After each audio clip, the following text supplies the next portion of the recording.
Well, Lake Valley, in some ways, it's been a wild ride and a good ride these last few years, and it's been long. It's been 16 years since this church started. You know, for a long time we didn't have a homestead to call it on. We moved around. We camped out quite a bit. We started out at the Quapaw Community Center, camped out there for a while, and then some of you will remember when we had to move and pitched our tents over on Section Line Road at an old abandoned church building over there. And that was a little more rustic camping, actually. There was water in that building, and when it rained, it would come in. But we had church, we had worship. We stayed there for quite a while, and we lost our lease.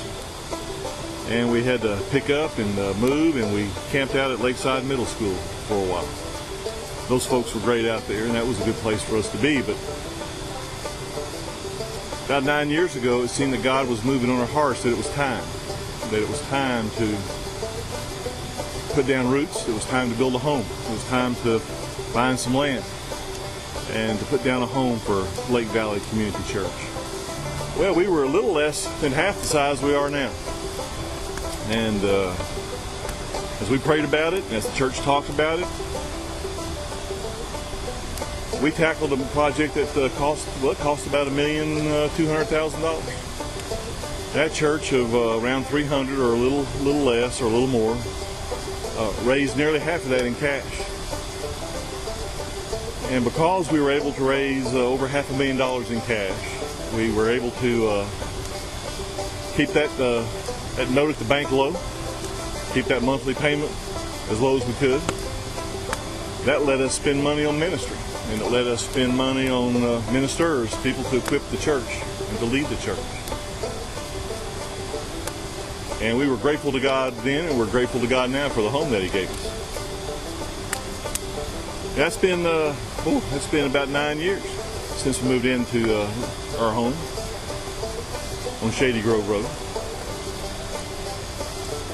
And you've been faithful, and you've been faithfully whittling down the debt of about around $700,000, $800,000. And today, you've whittled that down to where we only owe somewhere around $55,000 on the building, on our home, on the land. You know, that's remarkable when you stop and think about it. That's $55,000 we owe on a building and property that's worth several $million. It's been a great investment, and it's been a great home for us. But you know, it has been 9 years. And there were some things that we couldn't afford to do back when we built it that we wish we could have done and wish we had done along the way. And there's just been the wear and tear that comes with a family living in a home now for 9 years. And you know, just a couple of years ago, we thought maybe, we weren't sure, but we thought that maybe the Lord was leading us to add on and expand the hacienda and spread out a little bit. And we looked at plans, and we made our plans, and we prayed, and you know, we talked about it, we showed them to you. We just couldn't get comfortable with it. We couldn't find a peace about it. And so we decided to wait. And I know a lot of us are glad that we waited because we didn't know it, but God did, that hard times were just around the corner. Worst economic times since the Great Depression.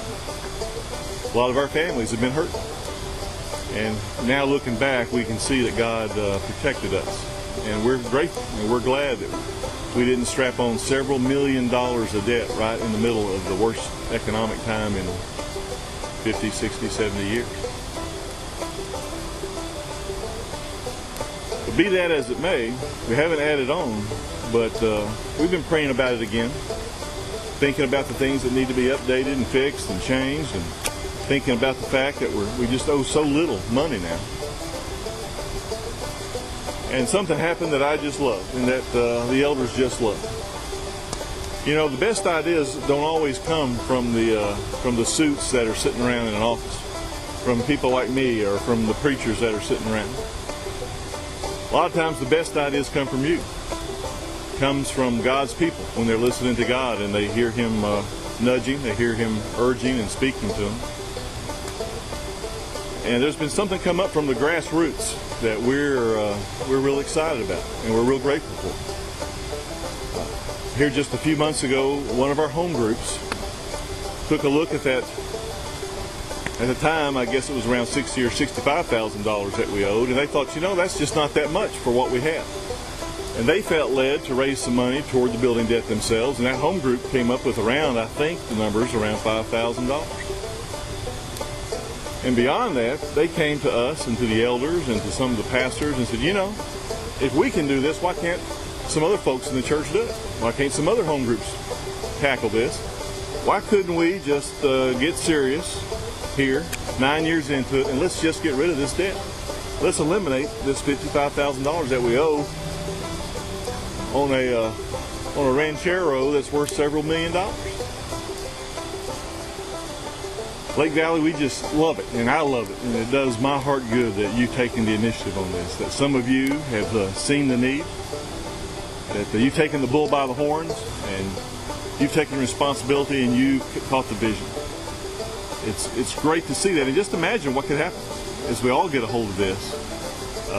A debt-free church after 9 years, all the acreage, the buildings, debt-free. And not only that, but an updated building. Our children and students in facilities and with sound systems that are what they need to have. With the whole building looking like we all want it to look.